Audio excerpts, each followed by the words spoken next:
PRO நெல்லை சுந்தரராஜன் அவர்களை சில வார்த்தைகள் பேச அழைக்கிறோம்.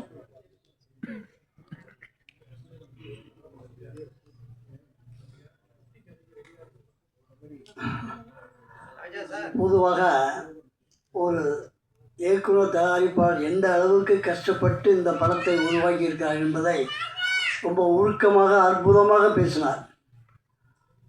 நான் பொம்மை பத்திரிகையில் பணியாற்றிய போது சூப்பர் ஸ்டார் ரஜினிகாந்தை பற்றி 25 மாதம் நான் நடந்து வந்த பாதையில் எழுதியிருக்கிறேன். அவர் கண்டக்டர் வேலை பார்த்துட்டு வீட்டுக்கு திரும்பும்போது பார்த்தா போகிற பாதையில் ஒரு நாடக ரிஹர்சல் நடந்தது. அந்த ரிஹர்சலை பார்த்து தான் அவரும் நடிகர் ஆகணும்னு அவர் எண்ணினார். அதே முயற்சி எடுத்து அவர் இந்த அளவுக்கு சூப்பர் ஸ்டார் ஆகியிருக்கார். அதேபடி நமது நண்பர் அவர் இயக்குனர் தயாரிப்பாளர் அவர் கண்டக்டராக பணிபுரிந்திருக்கிறார். எந்த அளவுக்கு கஷ்டப்பட்டிருக்கார். திரையுலகத்தில் கஷ்டப்பட்டு வந்தவங்க தான் சூப்பர் லெவலில் வந்திருக்காங்க.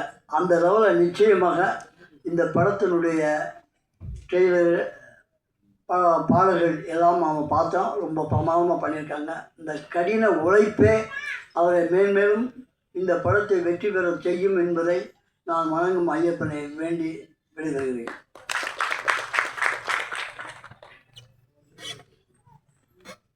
Thank you sir. அடுத்தபடியாக தமிழ், மலையாளம், தெலுங்கு, ஹிந்தின்னு நிறைய படங்களில் நடிச்சிருக்காங்க. முதல்ல மரக்கர் அப்படிங்கிற படத்தில் டெபியூவாக இப்போ கோட் வரைக்கும் நடிச்சிருக்க கோமல் சர்மா அவர்களை சில வார்த்தைகள் பேச அழைக்கிறோம்.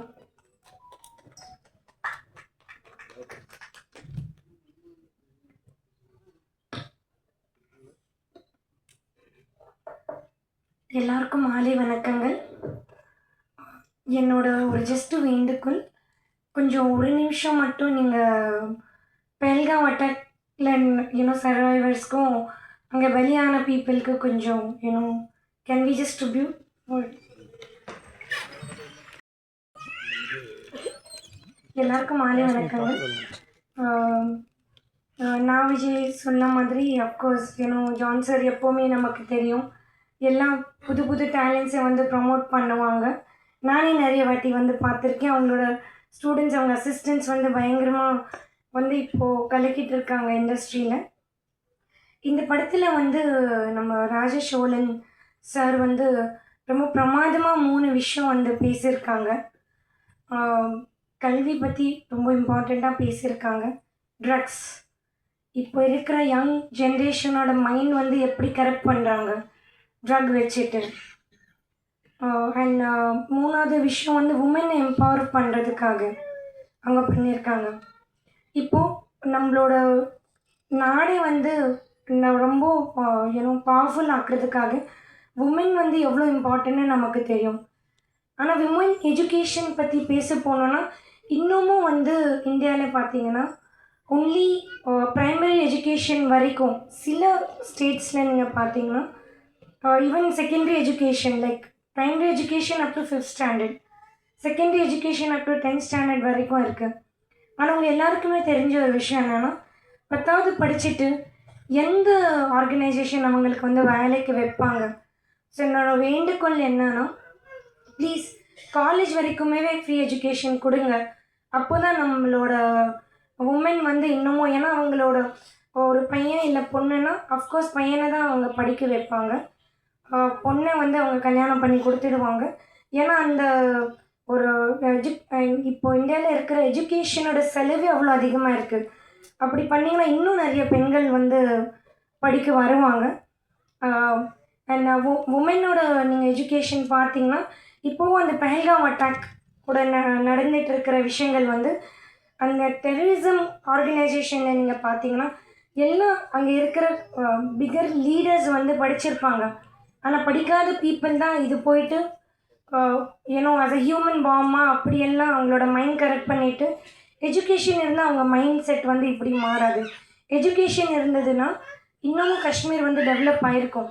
ஸோ எஜுகேஷன் ரொம்ப ரொம்ப இம்பார்ட்டன்ட். இன்னமும் சில இந்தியாவில் சில இடத்துல, இன்னும் வேர்ல்டோட சில இடத்துல டெரரிஸ்ட் ஃபர்ஸ்ட் அட்டாக் பண்ணுற இடமே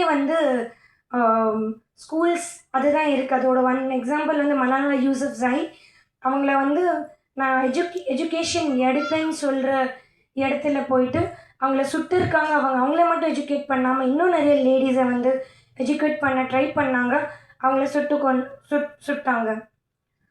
ஸோ இன்னமும் வந்து அவங்க எஜுகேஷன் வந்து ஒரு ஸ்ட்ரகிளாக இருக்குது. இப்போ இன்றைக்கி நமக்கு எஜுகேஷன் ரொம்ப சாதாரணமாக கிடைக்குது. நம்ம நினைக்கிறோம் ஓகே நான் எதுக்கு இன்றைக்கி ஸ்கூல் போகணும், இன்றைக்கி கட் அடிச்சிடலாம். ஆனால் இன்னமும் நிறைய பெண்கள் வந்து ஸ்ட்ரகிள் பண்ணுறாங்க. ஒரு நாளாவது எங்களுக்கு கல்வி கிடைக்குமான்னு சொல்லிட்டு அவங்களோட வாழ்க்கையை வந்து ரொம்ப டார்க்னஸாக இருக்குது. செகண்ட் விஷயம் வந்து இந்த படத்தில் பேசின விஷயம் வந்து ட்ரக் அப்யூஸ் பற்றி. ஒரு நாடு வந்து நீங்கள் அழிக்கணும்னா அதோட யூத்தை நீங்கள் அழிச்சிங்கனாலே போதும். நீங்கள் வர ஜென்ரேஷனும் திருப்பி வரவே முடியாது. அது வந்து நீங்கள் அணுகுண்டு போட்டுட்டு இல்லை இது என்ன பண்ணிட்டு இல்லை. நம்மளோட யங்ஸ்டர்ஸ் பார்த்திங்கன்னா அவங்களுக்குள்ள அவ்வளோ திறமை இருக்குது.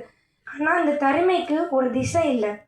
நம்ம எப்படி போகணும், நம்ம ஏன்ச்சா சரி நம்ம இது பண்ணலாம், பொழுதுபோக்குக்கு இது பண்ணலாம் எல்லாமே நினச்சிட்டு இருக்காங்க.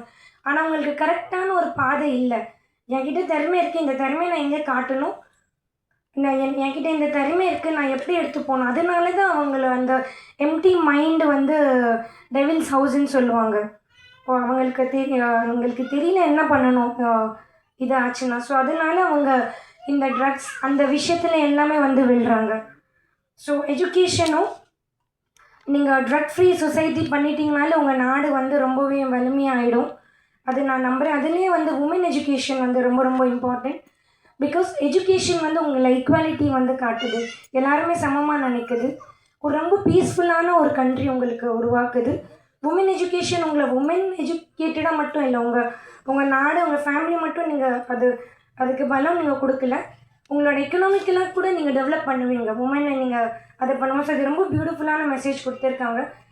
ராஜசோழன் சார் வந்து பாரதியாரும் ராஜ சோழனோட காம்பினேஷன். அவங்க பாரதி வந்து புதுமை பெண்ணு வந்து எழுதியிருக்காங்க. ஸோ ஐ திங்க் அந்த கான்செப்டில் தான் சார் வந்து இந்த படத்தை வந்து எடுத்திருக்காங்க. இப்போ வந்து உமனோட எஜுகேஷன் வந்து ஒரு அவேர்னஸாக மட்டும் இல்லாமல் இப்போ நம்ம இறங்கி இது வந்து ஒரு ஸ்டெப்பாக எடுக்கணும். எல்லா உமனை எல்லா நம்ம சில்ட்ரனை வந்து எஜுகேட் பண்ணுறது ஒருத்தங்க வந்து நம்ம சபதம் எடுக்கணும். அதுதான் இந்த படத்தோட ஐ திங்க் நம்ம கொடுக்குற tribute. Thank you so much John sir நீங்கள் கூப்பிட்டதுக்கு. விஜய் உங்களுக்கு நான் ரொம்ப வாழ்த்துறேன். இன்னமும் உங்களோட இந்த பிஆர்ஓ பயணம் இன்னும் ரொம்ப சக்ஸஸ்ஃபுல்லாக இருக்கும். தேங்க்யூ.